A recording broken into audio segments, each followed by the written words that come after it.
طرح حضرت سیدنا امیر معاویہ رضی اللہ تعالیٰ عنہ فرماتے ہیں، اس حدیث کے راوی ہیں، وہ فرماتے ہیں کہ میں نے دیکھا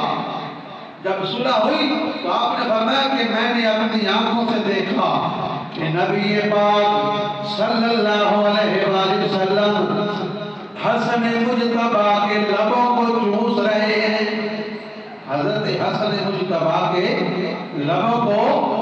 نبی پاک صلی اللہ علیہ وآلہ وسلم چوس رہے ہیں، محبت کر رہے ہیں، پیار کر رہے ہیں۔ تو اسی طرح آپ کے لیے حضور سجدہ لمبا کر دیتے، جنت کے پھول ہیں آپ، اور حضور نبی پاک صلی اللہ علیہ وسلم کے صحابی فرماتے ہیں کہ حسن جو ہیں یہ اپنے سر کے بالوں سے لے کے ناف تک اور پاؤں سے لے کر ناف تک، یہ دونوں بھائی ملتے، یعنی سر سے ناف تک حسن کی ہم شکل مصطفیٰ تھے،